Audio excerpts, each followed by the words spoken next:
bilan yoshlarimizni motivatsiya qila oladigan yoki mana shu zamonaviy bilimlarni to'g'ridan-to'g'ri bolalarni motivatsiya qilib ularni yangi texnologiyaga shu bilimlarni ulasha oladigan faqat sizlar. Bugungi kunda informatika fanini o'qituvdagi qanday sirlarning bor ekanini o'rganish uchun mumkinchilik yaratib turibdi. Bugun so'dan biz unumli foydalanishimiz kerak bo'lgan ustozlar. Kerakli bo'lgan maslahatni sohasida o'z bilim darajalarini, o'z o'qitlarini oshirish. MIT universiteti 2018-yilda davlatimiz rahbarini Hindistonga tashrifi davomida tashkil qilingan. Sun'iy intellekt texnologiyasini qo'llashdan tashkiladi.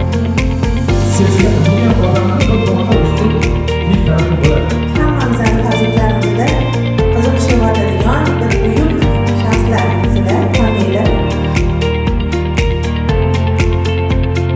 Bugungi forum bizlarga ulkan bir жаңалық болып keldi. Үлкен metodlarni öğrendik. Sabaq davomida o'quvchilarga qalay informatikani, ya'ni IT'ni qalay o'rgatish kerak, o'quvchilar bilan qalay bizlar munosabat o'rnatishimiz kerak. Infotech forumidan ko'plagan informatsiyalarni olib ketayotirman.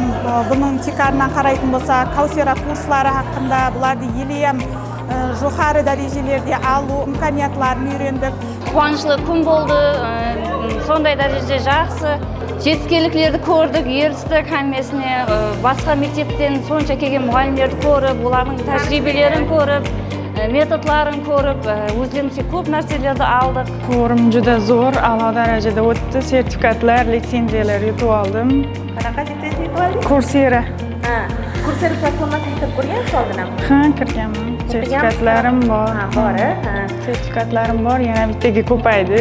Freelancer o'quvchilarim ko'p. Hali ular ham yosh bo'lganligi sababli bunaqa narsalarni qanaqa qilishni hali bilmasdi. Chunki o'zim o'rgatish uchun ham men ham bu to'g'risida to'liq ma'lumotga ega emasdim. Bugungi forum orqasidan men ham shu ko'plagan ma'lumot olib, ularga to'g'ri yo'nalish berishga tayyorman dedim. Qarab qolsa, xalq o'yinlar ahlasi ko'p ishlanadi.